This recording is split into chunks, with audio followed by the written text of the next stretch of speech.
หลังจากนั้นอาก้อยมันก็มาพบกับข้าพเจ้าเช่นเคยตุ้ยกังหน้า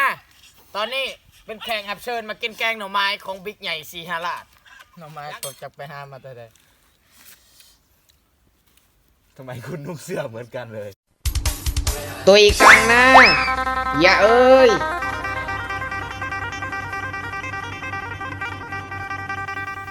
สบายดีวันนี้พวกคอยกับคอยเนาะตัวอีกก้างหน้าเนาะวันนี้เฮามาเป็นแขกรับเชิญของแบกกือเนาะวันนี้เพิ่นเชิญมากินแกงหน่อใหม่เนาะเพิ่นเชิญมากินอยู่ที่ป่าแห่งหนึ่งของเพิ่นที่เพิ่นเคยเฮ็ดกินเฮ็ดคลิปตลอดอยู่นี่เนาะเพิ่นวันนี้เพิ่นเชิญมาเป็นแขกรับเชิญมากินหน่อใหม่แกงหน่อใหม่นะเพิ่นเนาะมันนะตามมาเบิ่งว่าเพิ่นสิแกงหน่อใหม่ของเพิ่นสิแซ่บจำได้นะครับมื้อนี้เฮาสิไปชิมแกงหน่อใหม่ของเพิ่นเนาะไปตามไปเลย กินพอได้ดินล้นกำยุคสมัยบ้านเมืองเขาเป็นจังไดก็ยังโมหู นี่ก็คือเป็นปลาของแบกคือเนาะที่ว่าเป็นเคยมาเห็นคลิปตลอดมาอาศัยอยู่นี่เนาะคิดว่าปฏิสร้างครอบครัวอย่างนี้เอาลูกเอาเมียอย่างนี้เลยกันพิสแมนอย่างนี้ไปหาตามไปเบิ่งเห็นแกงหน่อไม้นี่ถ้าเรื่องทางไก่สมอดมอนก็เลยคือแกง จังหน้าที่อันนี้เพื่อสีหอดนี่คือบุเห็นโตจะเกลือ หา6ที่แล้วยางมากอะเมื่อยนะครับแต่ว่าก็คือพยายามยางต่อไป มันยังถ่ายคลิปอะไรมันเจอแล้วเฮ้ยอะไรวะพวกคุณเหมือนกาแฟ แบกคือกำลังเล่นกินแกง ล้นกำยุคสมัยบ้านเมืองเขาเป็นจังได แบกครับเขานุ่งเสือชี้เดียวกันพี่น้องนุ่งเสือชี้เดียวกับแบกคือเลยเขาจะบ่ลงคนบ่วะ ไปเร็วๆมันถ่ายคลิปเราจะเข้ากล้องมันจะนั่น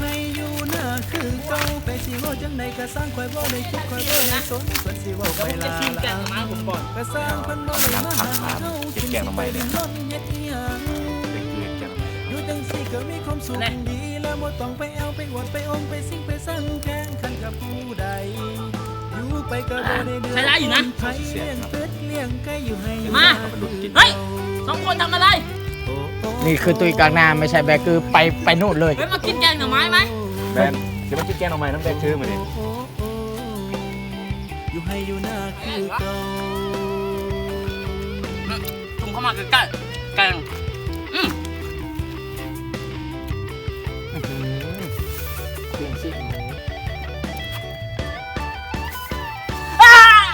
อยู่จนหน่อยจนใหญ่กันยัง ฮะ ได้ แบกคือติดเชื้อ คูโบต้า แฮ่ เดี๋ยวก่อน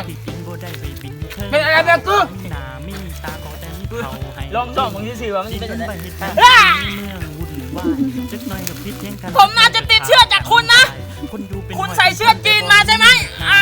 จับมันนอนอยู่หน้าอยู่ให้ยังสิสบายใจ คุณใส่เสื้อที่ประเทศจีนมา ดีกับบอดี้ของไผ่ใส่ แบกคือติดเชื้อ เพียง คู คน โบ ทำ ต้าและท่านผู้ชม ก็อยู่แต่แบ่เบาะนอนเกลือกี่ต้น ห้ามใส่ห้ามใส่เสื้อจีน เจ้าคือสิบ่เคยเข้าใจ จบคลิปเท่านี้ก่อนนะท่านผู้ชมถ้ามักก็อย่าลืมกดไลค์กดแชร์ วันนี้มากินแกงทำไมกับแบกคือแล้วก็อาก่อยนะ อ่ะก็อันนี้โบชุบยังมาอาการเป็นไงวะคือมันสุก อยู่ให้อยู่หน้าคือเก่าไปสิเว้าจังใดก็สร้างข่อยบ่ได้คิดข่อยบ่ได้สน มันก็เสียเสียง เสียบอยู่วะ นี่สิมันบุ ก็ รี สร้างเพิ่นบ่ได้มาหาให้เฮากินสิไปดินรนเฮ็ดอีหยังอยู่จังซี่ก็มีความสุขดีแล้วบ่ต้องไปเอาไปอวดไปอมไปสิ่งไปสั่งแข่ง เฮ้ยหมอเสื้อแดง มากินแกงหน่อไม้นำ ไผเลี้ยงเป็ดเลี้ยงไก่อยู่ให้อยู่หน้าคือเก่าโอ้โอ้โอ้ บวกแล้วมาสิแบกกันจนวันนี้ หน่อไม้ตกจากไปหามาแต่ใด ทำไมคุณนุ่งเสื้อเหมือนกันเลย ครับแน่เมื่อกี้ผมตีหัวขมั่มเพิ่น เมื่อชิมแกงทำไมแบกคือก่อน ได้รู้ ที่เป็นยังไงมันตายกันบนซ้ำเลย เอามือกองมากินเหรอมือกอง เสียบพิษ เสียง ยัน ก น อ อง ก มือกองมือเสียงดีกว่า แกใครเด้อ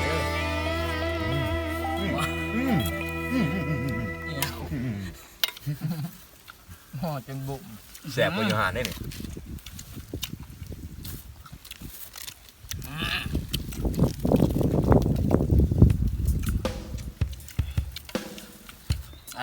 บอกเขากล่องในตีพากันเลย เจ้าเป็นเจ้าอัมเบรจะแบกเลย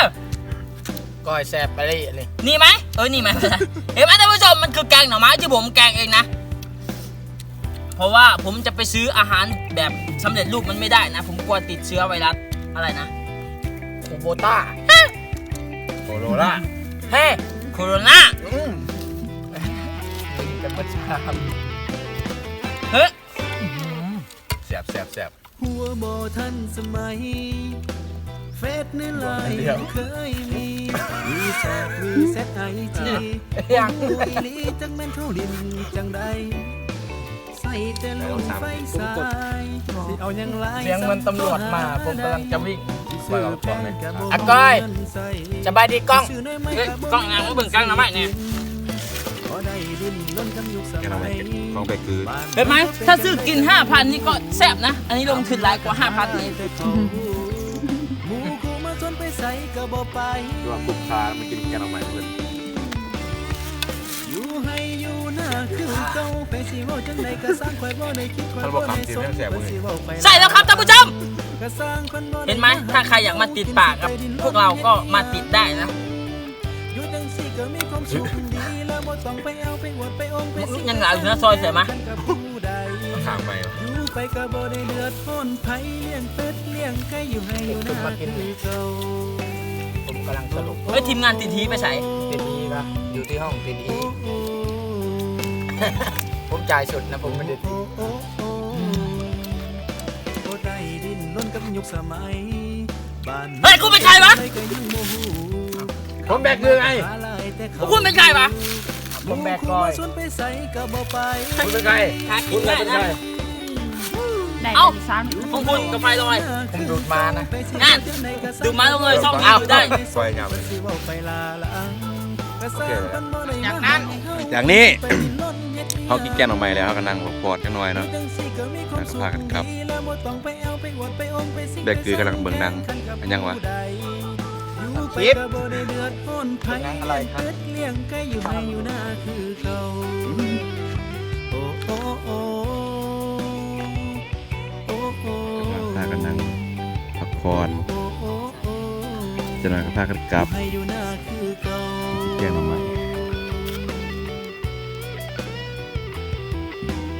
มันตัดง่ายจังนะคลิปนี้เป็น4-5 แสนนะ4-5 แสนคน ส่งบอลให้มาส่ง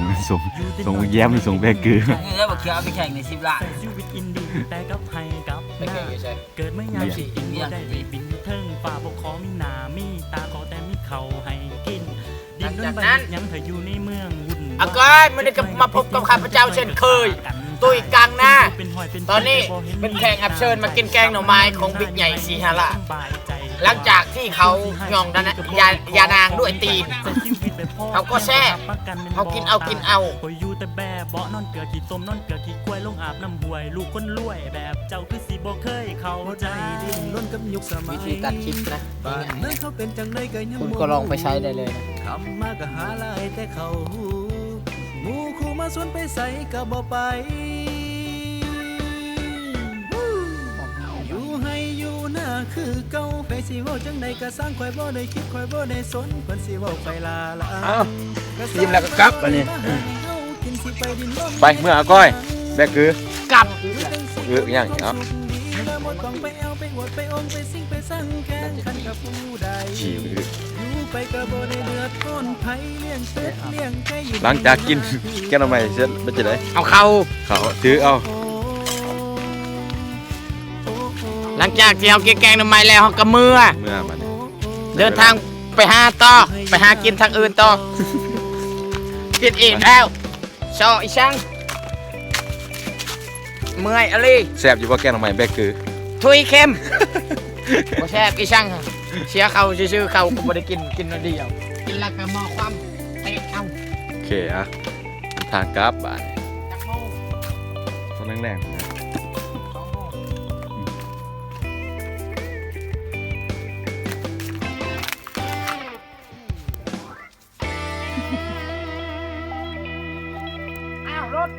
ถ รถ ยังอยู่ ยังอยู่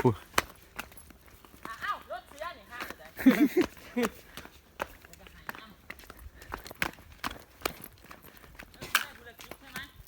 แม่น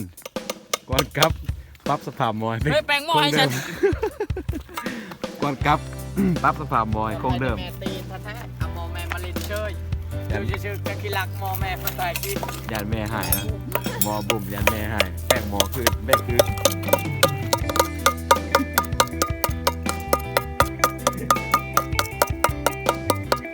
อากอย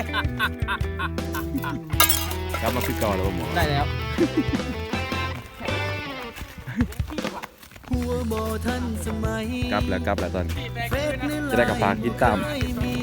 มีศอก ผลงานของเขาเด้อ บ่ ตามเพลงปล่อยไปเมื่อวาน จังใด ปล่อยไปเลยไหม ใส่แต่รุ่นไฟสายสิเอาหยังหลายซ้ำ ให้ ก็ อยู่ห หา น้าคือเก่านะ ได้ เพลงเนาะ สิซื้อแพง มี ก็ อาก้อยและ บ่ แบก มี คือ เงิน เป็น ใส่ แสดงกันมี สิ เนาะ ซื้อน้อยไม่ก็บ่มีเงินซื้อกิน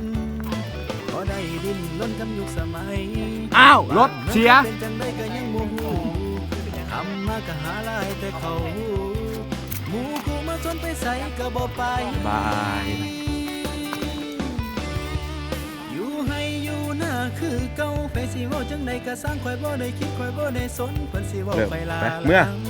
ก็สร้างเพิ่นบ่ได้มาหาให้เฮากินสิไปดิ้นรนเฮ็ดอีหยังอยู่จังซี่ก็มีความสุขดีแล้วบ่ต้องไปเอาไปอมไปสิไปสั่งแค่ แค่โดนบอกหายเยอะสิเมื่อไหร่ เอากุญแจมานะแม่เอากุญแจรถมา ไผเลี้ยงเป็ดเลี้ยงไก่อยู่ให้อยู่หน้าคือเก่า เอ้าที่รถเซลวะ กูขอโทษเอากุญแจรถกูมากูชิมาหาแม่กูอ่า บ่ได้ดิ้นรนกับยุคสมัย ขึ้นรถสิ บ้านนั้นเขาเป็นจังไดก็ยังบ่ฮู้ น้ำหามันอยู่ อากอย คือลูกกูมาสวนไปใส่ก็บ่ไป อ้าวกินเขาเจียว เอากุญแจรถมา คือเก่าไปสิเว้าจังไดก็สร้างข่อยบ่ได้คิดข่อยบ่ได้สนเพิ่นสิเว้าไปลาลัง ไป ก็สร้าง ครับ บ่ได้มาหาให้เฮากินสิไปดิ้นรนเฮ็ดอีหยัง ส่งแบกคือ มาหาแม่กู สิก็มีความสุขดีแล้ว เฮ้ยมันไม่ระเบิด ระเบิดนี่บ่กับผู้ใดไปก็บ่ได้เดือดร้อนไผเลี้ยงเป็ดเลี้ยงไก่ โก้กลับ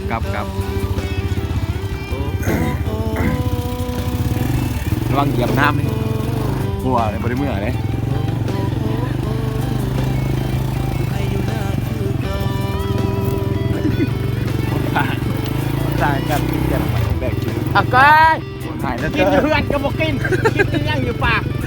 อยู่ป่าอยู่ดงอากอยตาลูเอาชิชออีช่า ง่วงอีกตั้ม งัวเขาก็ชื่อยาที่ยังชำงัวเขาตำแล้วเขาก็ไปเวลาเผ็ดก้อยงัว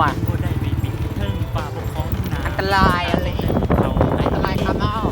วันนี่คือหาดเฉลาเฮ้ยคือเฉลาบ่อที่เขาออกกำลังกายทุกมื้อ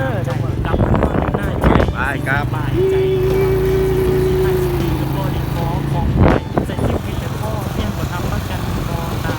นี่คือใคร